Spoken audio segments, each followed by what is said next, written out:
Hello everyone, my name is Riska Widyari. You can call me Riska. In today's special occasion, I would like to explain about one kind of text that is usually taught in junior high school. What kind of text that we are going to learn?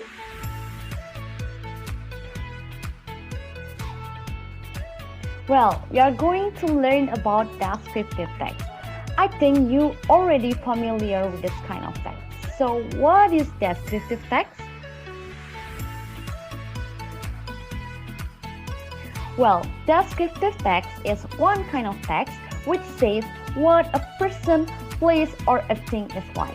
So how about the purpose of descriptive text? Well, as the name implies, the purpose of descriptive text is to describe and reveal a particular person, place, or thing.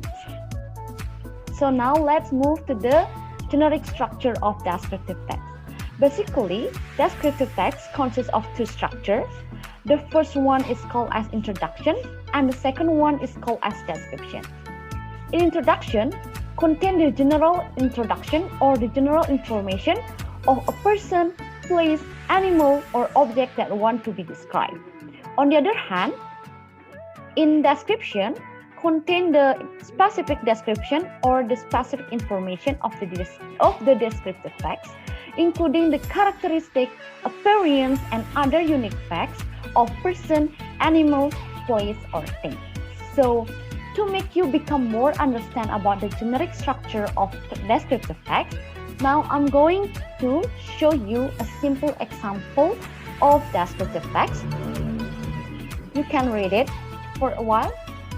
So, based on my explanation previously, try to guess where is the introduction and where is the description of this text. So I will give you time to read this text. Oh, something wrong. Okay, this is the right time. So I think I will give you another 9 seconds to read this text.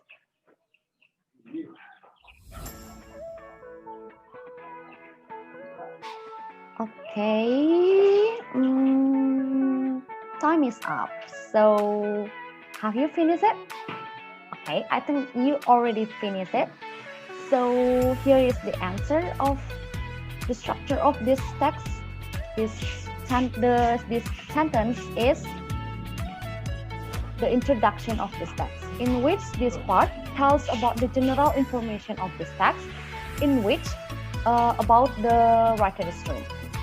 The writer tells to the reader that her room is her favorite place in her house. So that's why this is called as introduction, because this is tell the general information to the reader. So we usually found the introduction of descriptive text in the beginning of the text, and the rest of it is called as description. Okay, this part is contain the specific information of the text, in which it's tell about the location of the room and also the things that exist in the room. So I think you can understand about the structure of descriptive text by seeing this example. So now let's move to the characteristic of descriptive text.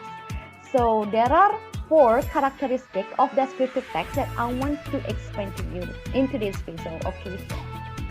The first one is descriptive text only focuses on one thing, in which based on my previous example, that text only focus on one thing, that is about the writer's room.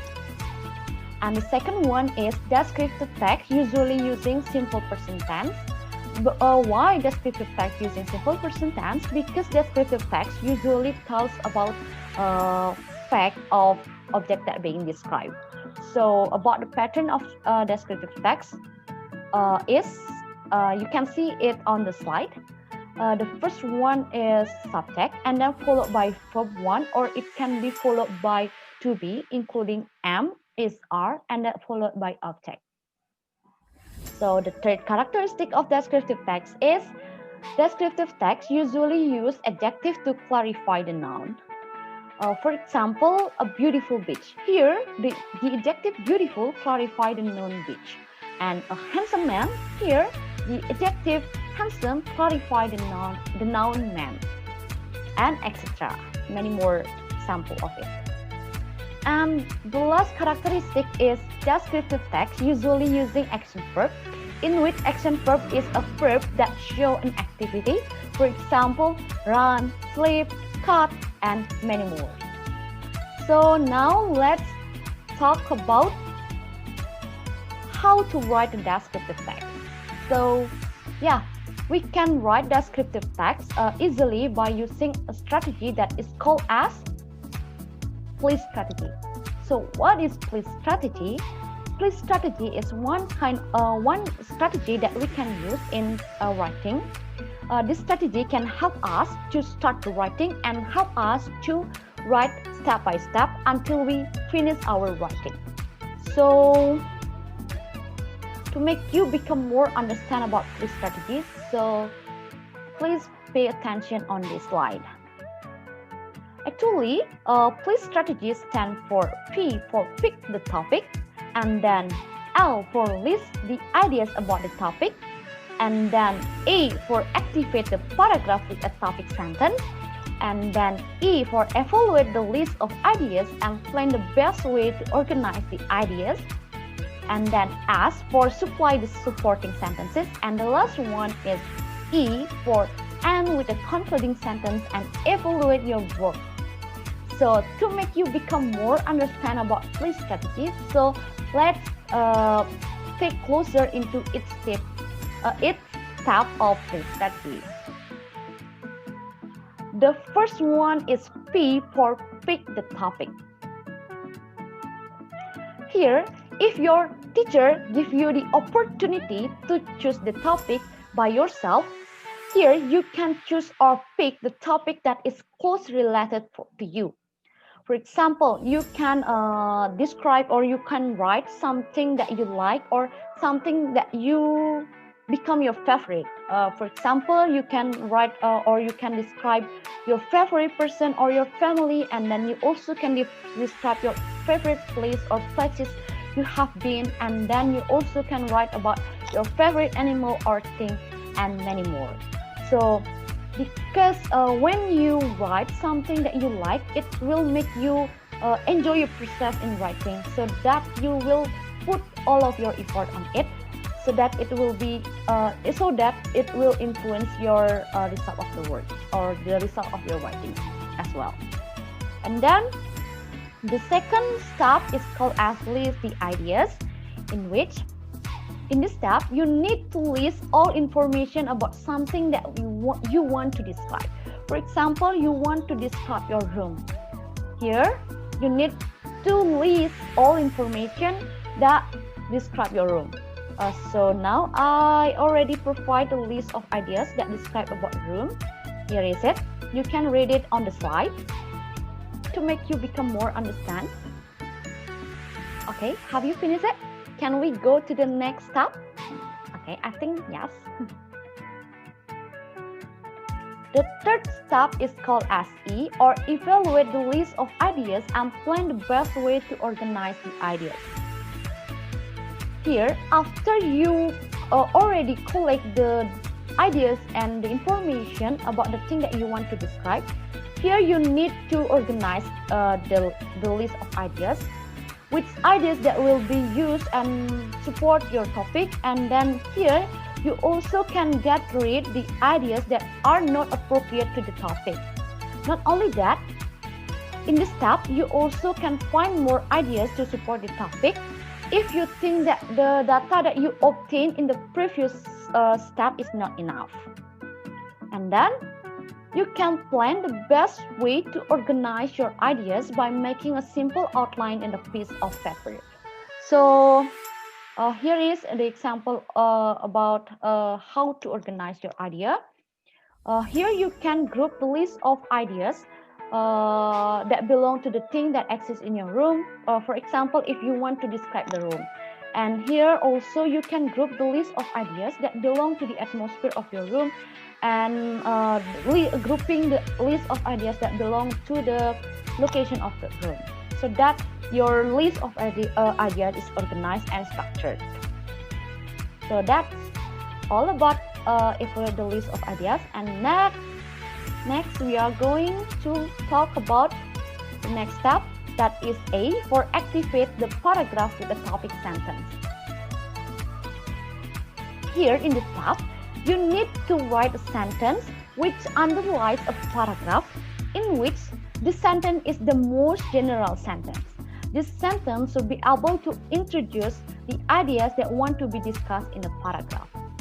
So, example of a topic sentence that we can write if we want to write or describe our room is, my room is not quite big. So this sentence is very general and can underline a paragraph. So next step is ask for supply the supporting sentence. Here in this step, you need to supply the supporting sentence in your paragraph that support the topic sentence. So based on the example that we have made on the previous step, the topic sentence that we made is, my room is not quite big. So the topic sentence that may appropriate to support this topic sentence are, here is it, you can read it on the slide. So yeah, the topic sentence is, my room is not quite big, and then the supporting sentence that support this topic sentence are, it is only able to accommodate a few items. There is a small bed in the middle. There is a small bookshelf next to my bed. There is one desk and one chair in the corner, and there is a cupboard next to my desk. Only those things that can fit in my room. So these sentences support the topic sentence, or these sentences are the reason why the room can be said as not quite big, for example, like that. So I think you can understand about this step. So yeah, let's move to the last step, which is E, or end with a concluding sentence and evaluate your work. Here, the concluding sentence should be able to represent the whole of your paragraph. For example, the concluding sentence that may appropriate based on the example that we have read from the previous step is, even my room is not big, but I feel comfortable stay there. Without realizing it, we already have managed to finish a paragraph of descriptive text. So here is it, the example of the paragraph that we have made by using place strategy.